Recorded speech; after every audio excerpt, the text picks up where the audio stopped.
When I was a teenager, my parents expected two things from me: get good grades and get into a good university. Getting a job wasn't the priority. In their minds, having early work experience wouldn't help me succeed in the future. But personally, now that I've grown out of my teens, I found that what matters most for my career is work experience. But those are just opinions, and there are a lot of opinions about whether or not teens should have jobs.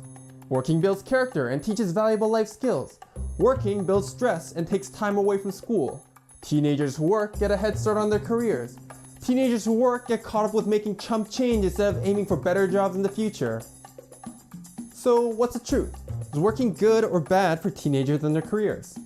To help answer this question, I met with Dr. Mark David Seidel and Dennis Ma at the University of British Columbia.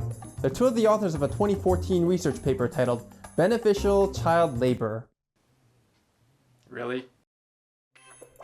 In their paper, they looked at data that followed Canadian adolescents over the course of 10 years to see if the number of hours that adolescents worked when they were 15 years old had an impact on their careers later in life when they're in their late teens and 20s. Here's what the researchers found. We studied government data that followed Canadian adolescents from when they were 15 through to when they were 25, and we found that in general, the more that these teenagers worked during the time they were 15, the better their later life career outcomes would be. And this included the fact that they had a higher likelihood of being employed, they had access to better career networks and more attractive jobs, and also that they had higher levels of income. So there are some real benefits for teenagers to have jobs. But does that mean teens should just ditch school and flip burgers instead? Well, there's more to the research than that. The quality of the job matters too. While there are benefits to doing almost any kind of work, teens get bigger benefits from high-quality jobs that offer good working conditions and lots of learning opportunities. Mark, David, and Dennis found in a later study that this was especially true for teens who worked for their families' businesses, since the business owners, usually the parents or older relatives, care a lot about providing their teens with good work experiences. Here's Mark David with more details. But if it's a desirable job where you actually get a rich experience, which is some of our findings, particularly around the family business work, where the adolescents actually get exposed to a little bit more of a rich environment at the workplace, they can learn even more powerful skills because they start to think more strategically, and those types of jobs most likely are the ones that are going to produce the later outcomes that really improve leadership and the capability to start new organizations and those types of things. The quality of the job isn't the only thing that matters. There's also a limit to how much teens can benefit from simply working more hours. Here's Dennis again. Another thing that we found in this study was actually that the relationship between hours worked during their teenage years and these later life outcomes was actually curvilinear. So the more you worked in general, the better, but the benefits kind of diminished as you worked more and more hours. What we found in our study was that the magic number was kind of 30 to 40 hours, depending on whether it was during the school year or throughout the summer. And basically, after this point, the benefits would start kind of tapering off and potentially dropping. That means teens get the most career-related benefits when they work 30 to 40 hours a week, but if they only work part-time, around 10 to 20 hours a week, they can still get a lot of the same benefits without having to spend all their time at work. This idea echoes findings from previous researchers. Adolescents who spend 20 or fewer hours a week do better in school, have better relationships, and generally have healthier lifestyles than adolescents with more intense work schedules. One explanation for this effect is that too much work causes teens to neglect other parts of their lives, while working in moderation leaves enough time and energy to maintain a balanced lifestyle. There's another theory.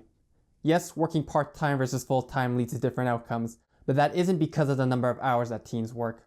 Rather, it's the reverse. Teens work different hours because they come from different walks of life and have different opportunities available to them.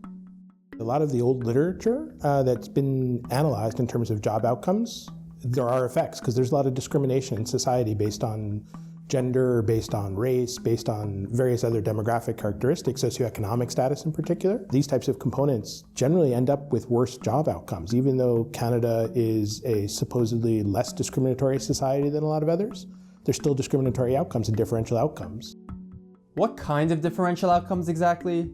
Studies from other researchers have found that, based on race and parent social status, teenagers have different access to job opportunities and different motivations for working. The teenager who works weekends for extra spending money, and the teenager who works 35 hours a week to pay rent, probably come from two very different backgrounds. Not only that, when you look at the career outcomes that Mark David and Dennis examined in their paper, the influence that a teen's race, gender, and social status have on those career outcomes are generally bigger than the number of hours a teen works. In other words, for teenagers in our society, how much you work matters less for your career than who you are and where you come from. That's pretty depressing, but there's a point I want to be very clear about. Yes, demographics do matter for teenagers and their careers, but they do not dictate their futures. All this research is based on trends about the general population. We are not the general population. We are individuals, and we can beat the trend. And besides, working still matters. Controlling for the differences in gender and socioeconomic status, above and beyond that, so assuming people are the same on those, then there's still an effect of the hours worked on top of all of that. So all else being equal, the more teens work, the more they boost their future careers. More importantly, unlike their personal circumstances, the work they do is something they can control. Having the actual work experience and facing some of the challenges that actually occur with the workplace is a really good developmental extracurricular activity for teenagers. It actually has a lot of long-term benefits. Their future bosses won't be giving them trophies for everything. They might hate a job, they might hate a customer, or whatever it may be, and they learn how to deal with those difficult situations a lot more effectively than a lot of the classic extracurricular activities provide. So to recap, teenagers who work more are more likely to be employed, have better career networks, have more attractive jobs, and have higher incomes. High-quality jobs that offer rich work experiences, like working for a family's business, can boost these benefits even further. Teens get the most benefits when they work 30 to 40 hours a week, but because of diminishing returns, they can work fewer hours while still getting the same benefits. Unfortunately, demographics do affect career outcomes, but teenagers can't change where they come from, so they should focus on what they can change, like their attitudes at work. Now, with all that said, is working good or bad for teenagers and their careers? Honestly, there's no single answer that's going to be true for everyone because there's so many factors at play and everyone's in their own unique situation. Keep in mind that we only talked about the effects that working has on teenagers' careers. Working also has an impact on school performance, relationships with family and friends, and other areas that we didn't get a chance to talk about but I'm sure are important to a lot of people. Consider the facts, consider the options, and do what you think is best for you or the teen in your life. And to end things off, a final word from Mark David. My own personal view of the biggest takeaway is that adolescents and their caretakers, the adults in their life, whoever those may be, should enter into a conversation about extracurricular activities in particular. We're not trying to be prescriptive at all in terms of saying you must work this number of hours and then everything will work out well.